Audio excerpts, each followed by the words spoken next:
Hello, and welcome back to a new series of mine. This is Valkyria Chronicles, Valkyria Chronicles.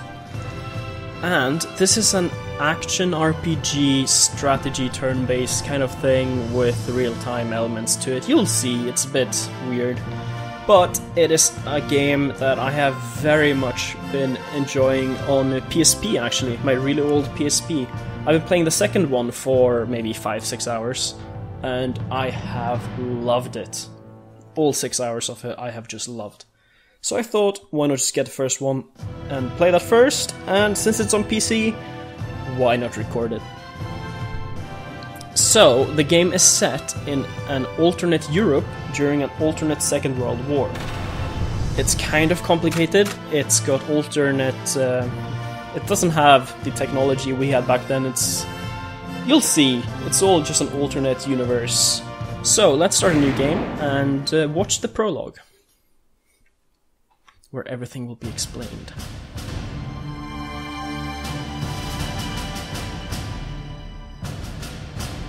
The year was 1935 EC. Two powers controlled the continent. In the east, the sun rose over the autocratic East European Imperial Alliance, otherwise known as the Empire. In the west, a network of loosely allied democracies formed the Atlantic Federation.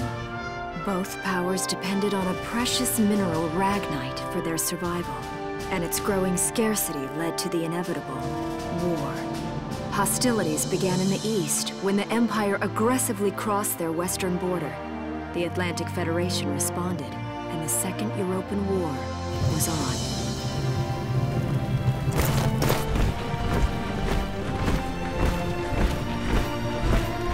The Empire, with its vast military superiority, struck hard, gaining ground in early victories and putting the Federation on the defensive. Emboldened by their progress and momentum, the Empire set their sights beyond the borders of the Federation. In neighboring Gallia, a peaceful principality along the sea, they found their next victim. Gallia had long maintained its neutrality in the tensions between the two superpowers. But the rich stores of ragnite under the Gallian soil proved too tempting for the Empire. It amassed troops along the eastern border and invaded with all the force of an avalanche. Prologue. Gallia to arms. So, there you have the setting of the game during the alternate World War II. And as you could see, the map is just Europe, with different names. Gallia, I think, is, and I'm sorry if my geography is really bad, I think it's set where Lithuania/Latvia would be, roughly that area-ish. But, anyway, I should probably warn you, actually, that this is a very story-driven game, so there will be a lot of these cutscenes, there will be a lot of talking. If that's not really your thing, then I apologize, but if you bear with it, it's definitely worth it. It's a great story, if it's anything like the second one. Which it probably is, from what I've seen it is. So let's keep watching and see what happens. This one's called A Meeting.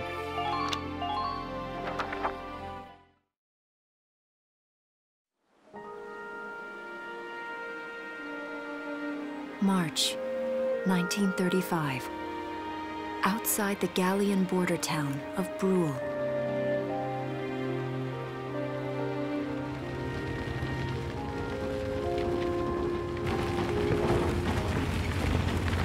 Residents are leaving the town before the invasion, headed inland towards the capital.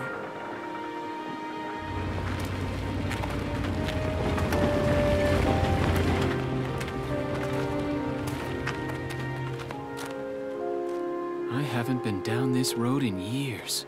It really hasn't changed very much.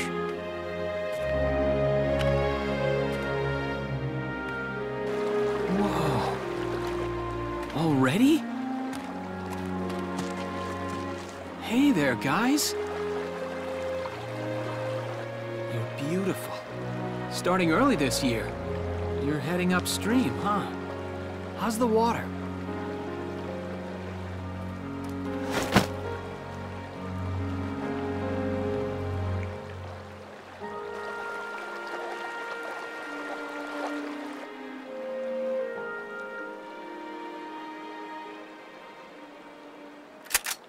Freeze! Put your hands in the air. Slowly.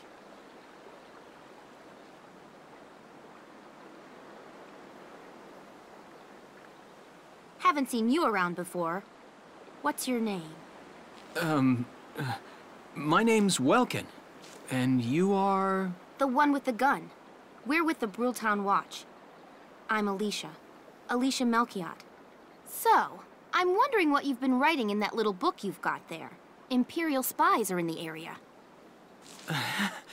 This book is nothing, really. I was just sketching the fish and, you know... Yes. Oh, I know. And you know there's a war on, don't you? All right then, Mr. Artist. We'll talk about fish sketching down at the station. Take him away.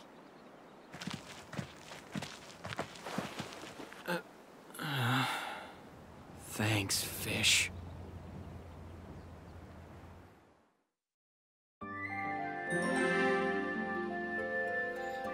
Right, so there we were introduced to this game's two main characters. There'll be plenty of supporting characters, I bet, but these are the two main ones. Alicia of the Town Guard and Welkin, who we don't know anything about.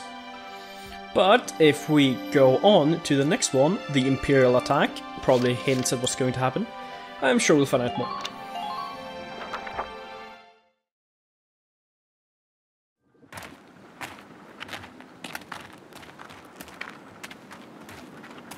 Flowers, bugs, and fish.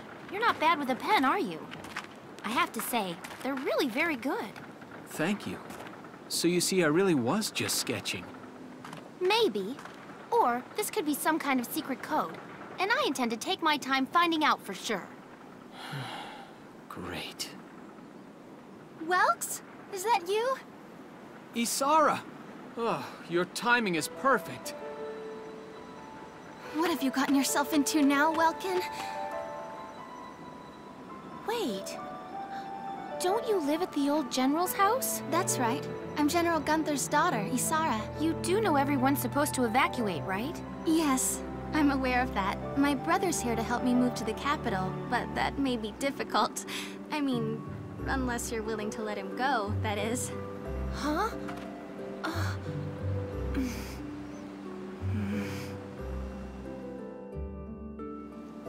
I apologize, but I was just doing my job, you know. I saw you with the notebook and thought you were a spy. Again, I'm really sorry about that. Thanks. Don't worry about it. I can see how I might have looked a little suspicious. Welks has a real passion for observing nature. That's why he's studying it at the university, right? Guilty as charged. I get so into it sometimes I forget where I am or that somebody might be watching me. Gunfire! Everyone keep your heads down! Over there!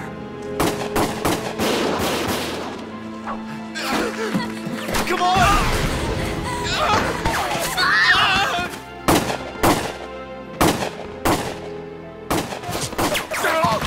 Damn it!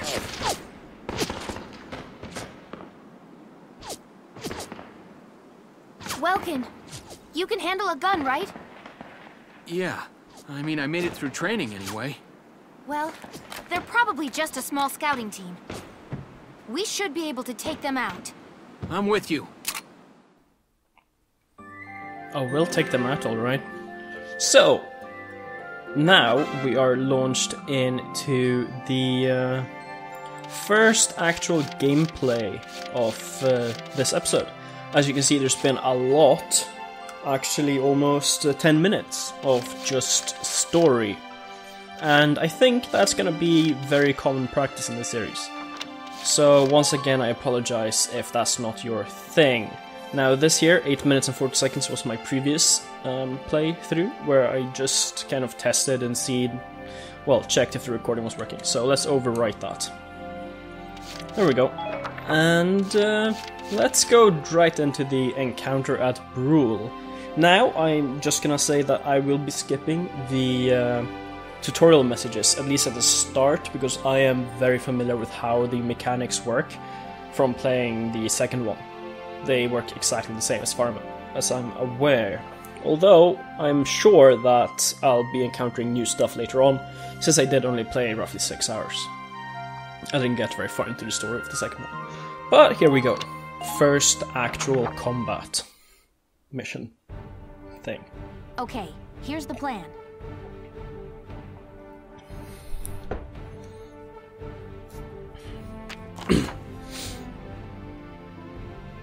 Oh right, sorry, I accidentally skipped that. But I probably didn't say much.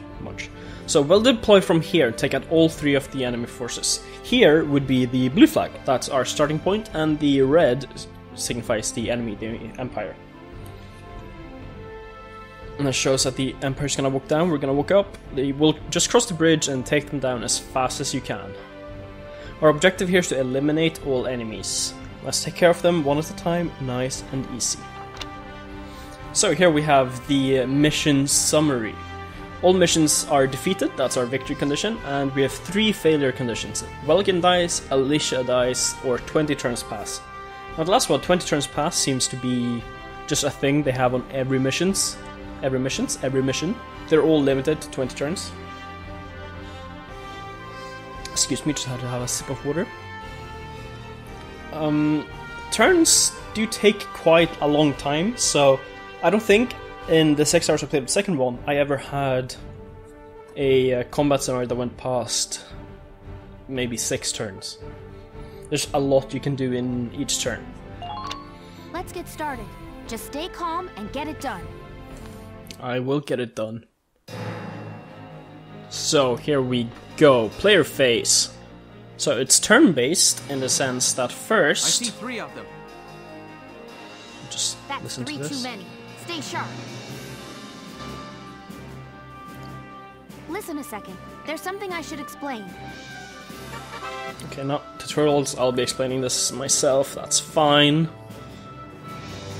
Right, so it's turn-based, because this is the player phase. Now I get to command my troops and carry out all of my orders. Now it will be real-time in a second though, but first to explain this screen. This is the main strategic view of everything.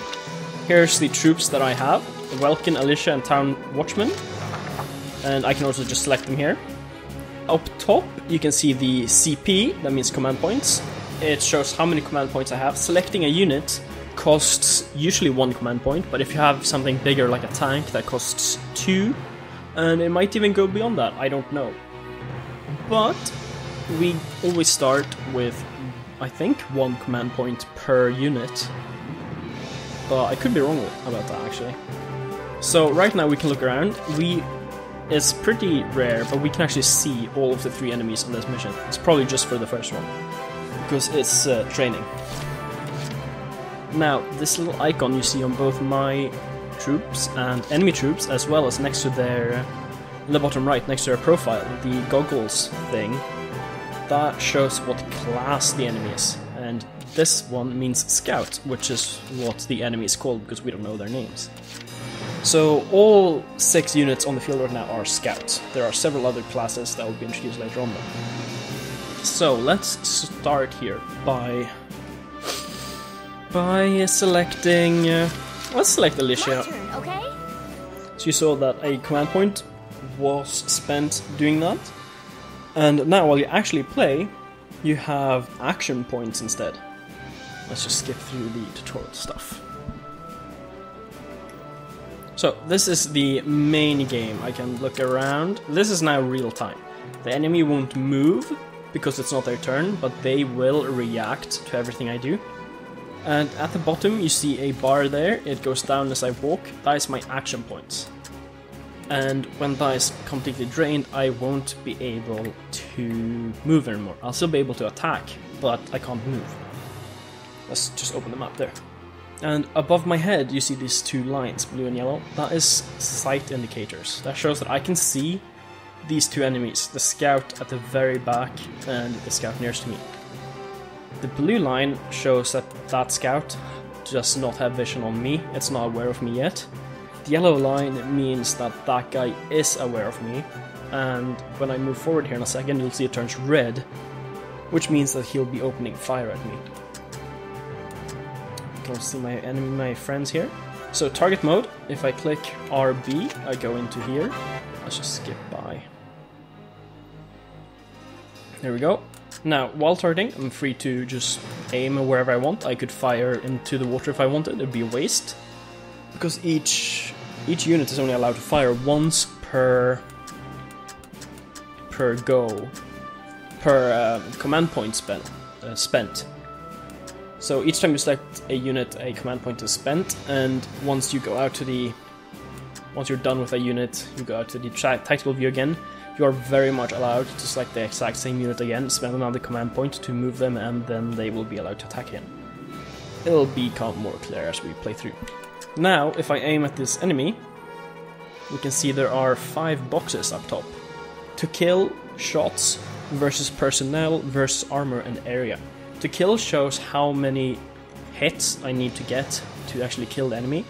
See, that changes, that's because right now I'm aiming at the head, which means I will need 7 hits, and body I need 28. Shots means how many shots will be fired in one attack. Versus personnel shows my efficiency at attacking personnels, normal people. Versus armor is my efficiency against armored targets like tanks. The circle means I am efficient. The cross means I will do 0 damage. There's also a triangle that isn't present right now, that means I can deal partial damage. The last square is only for, well, mostly for explosions and flamethrowers, I guess. It shows whether you'll be dealing area damage or damage only to a single target. So, let's keep, I think that's all the basics. So let's move forward to the sandbags. Here you see it'll turn red. No? He hasn't seen me yet, so let's crouch here. When I'm crouching, I'm immune to like specific headshot damage and various things. So let's aim at our foe here. Aim at the head and click 8 fire. There we go, 2 hits to the head and he is down. Now, since I've attacked, I can't do that anymore, but I can still move. So I am going to keep moving until... yeah. I know, I can take cover. I can keep moving until that is drained. And then they will keep firing, and I will take damage because I am within his range, until I end my current action. So there we go. Now, that was my first action point spent. Now I have 2 more, so I can choose to move these 2. I'm not actually I'm gonna ignore these 2 during this combat. I'm gonna focus on Alicia, showing what I did before. I'm gonna spend another action point controlling her. That means I can move freely again, so I can go up here, sit in cover. He'll keep shooting, it won't do much. But since I spent another action point, that means I can actually aim and fire again. While you're aiming, nobody is going to attack you. It's like time has frozen, even though things still move, but time is pretty much frozen right now. If I go out again, he'll go back to firing. So let's take aim at his head. There. And fire. There we go, we killed him as well. Alicia is a beast. No, I do not want. I keep pressing B, expecting to uncrouch, but that's not fair. So there. Let's end this action now, and once again, I'm gonna spend a command point to control her, and just take out this last enemy. Hopefully, at least. Oh, that was close. Last shot. So that's all 3 enemies done. Operation complete. Now I'll probably complete these operations quite easily with good scores because I know how this game plays, at least at the beginning, while it's easy.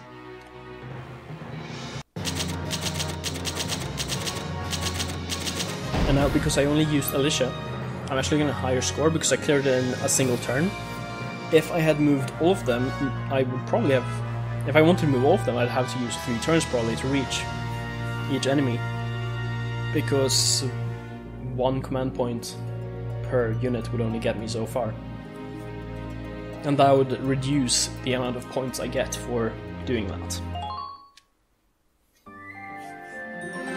So let's move on. More story, Hilltop Promise. Let's see how the story unfolds after the first combat scenario.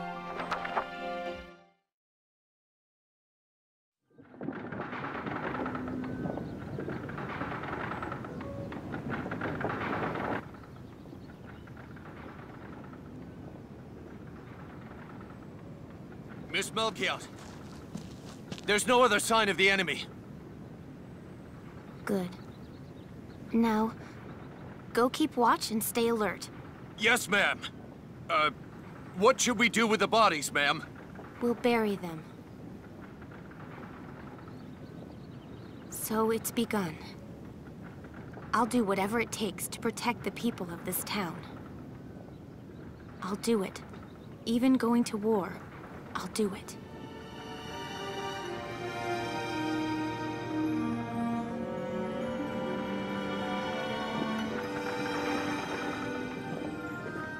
What are those? Seeds from the lion's paw. It blooms white, small, simple, and strong. I want to be able to remember, once the war is over, that it wasn't all just people killing people. That even in war, there was also new life. On the 15th day of the 3rd month of the year 1935, the Empire began its assault in earnest. A formal declaration of war was made upon Gallia. Though it was only a small front in a massive continental assault, what followed would prove that a tiny nation could best a military giant. These events would tell a story of tragedy hidden in the mists of time. A story of courage and of trust, of persecution and hate, and of love blooming even through the flames of war. What follows is a record of this conflict and of those who fought, lived, and died.